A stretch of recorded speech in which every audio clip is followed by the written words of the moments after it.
Hello बच्चों, आज हम इमेज फॉर्मेशन इन कॉन्वेक्स मिरर या उत्तल दर्पण द्वारा प्रतिबिंब का बनना पढ़ेंगे। सबसे पहले हम उत्तल दर्पण यानी कॉन्वेक्स मिरर को थोड़ा सा समझ लेते हैं। ये हमारा कॉन्वेक्स मिरर होता है जिसकी अंदर की गोलाई पर पॉलिश होती है, बाहर की गोलाई से रेस का रिफ्लेक्शन होता है। इसीलिए जब हम इस मिरर को मुख्य अक्ष के अकॉर्डिंग इस तरीके से लगाते हैं तो इसका फोकल पॉइंट सीधे हाथ पे पड़ता है। याद करें, कॉन्केव मिरर में फोकस लेफ्ट हैंड साइड था, सेंटर ऑफ कर्वेचर भी लेफ्ट हैंड साइड था, लेकिन क्योंकि यहां गोला उल्टे डायरेक्शन में बना हुआ है इसलिए एफ और सी दूसरी तरफ हो गई। यहां पर इमेज हमेशा इस तरफ बनती है और ऑब्जेक्ट हमेशा इस तरफ होती है, क्योंकि ये दर्पण या ये मिरर एक डाइवर्जिंग लेंस है। जो भी रे से टकराती है ये उस रे को फैला देता है।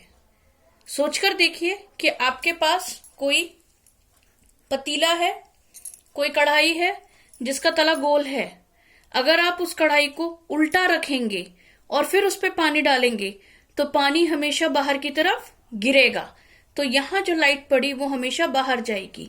वहीं आप उस पतीले को या उस कढ़ाई को सीधा रखेंगे तो उसमें जितना भी पानी पड़ेगा वो सब अंदर जाएगा। जैसा कॉन्केव मिरर में होता है, वो ऐसी गोलाई लिए होता है और जो भी रे उसमें पड़ती है वो अंदर ही रह जाती है, पर यहां जो रे पड़ेंगी वो बाहर जाएंगी। इस कारण से सारी इमेजेस राइट हैंड साइड बनती हैं।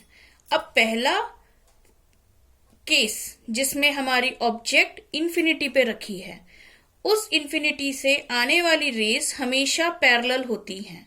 तो हमने 4 अलग अलग रेस ले ली जो कि पैरेलल आ रही थी, वो इस मिरर से टकराई, रिफ्लेक्ट हुई। जो रिफ्लेक्टेड रेस थी उनको हमने पीछे की तरफ बढ़ाया और वो हमें फोकस पर मिलती हुई नजर आई। तो ये तो हमने रे डायग्राम बनाने के रूल्स में पढ़ा था कि हमें ऐसा आभास होता है कि वो शीशे के पीछे किसी एक पॉइंट से बाहर की ओर निकल रही है। तो पहले केस में ऑब्जेक्ट इन्फिनिटी पे होगी तो उसकी इमेज हमेशा फोकस पे बनेगी, वो भी सीधी तरफ।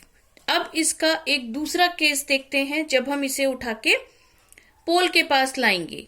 क्योंकि ऑब्जेक्ट को हमेशा हमें उल्टे हाथ पे रखना होता है और C और F सीधे हाथ पर हैं, इसलिए कॉन्केव मिरर की तरह जो अलग अलग केसेस थे कि C के ऊपर रखा, C के पीछे रखा, C और F के बीच में रखा, वो यहां पॉसिबल नहीं है। यहां अगला केस है जिसमें ऑब्जेक्ट इन्फिनिटी और पोल के बीच में होगी। चलिए उस केस को देखते हैं। ये देखिए, अगले केस में हमने ऑब्जेक्ट को रखा इन्फिनिटी और P के बीच में।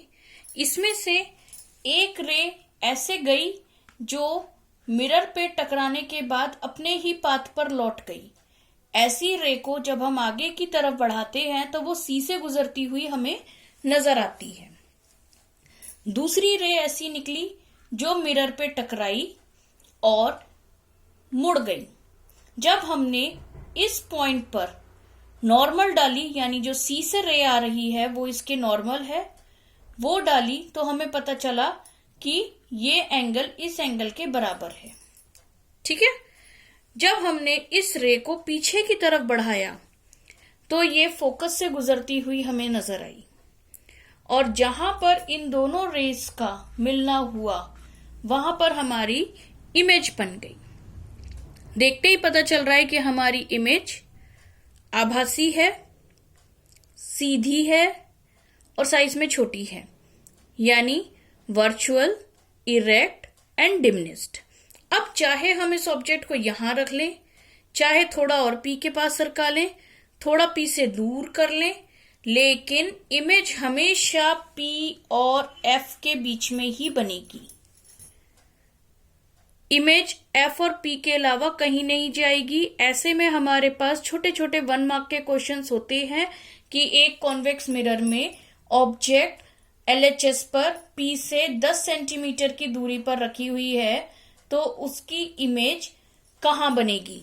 तो आपको बताना है पोल और फोकस के बीच में बनेगी, क्योंकि आप उसका डिस्टेंस तो बता ही नहीं सकते। इसी तरीके से कॉन्वेक्स लेंस में ऑब्जेक्ट के जितने भी केसेस होंगे सबकी इमेज यहां बनेगी। 2 टोटल केसेस हैं, एक केस में ऑब्जेक्ट इंफिनिटी पर है, एक केस में object between infinity and pole है। तो ये आपका कॉन्वेक्स मिरर का इमेज फॉर्मेशन था। उम्मीद है समझ में आया होगा। Thank you.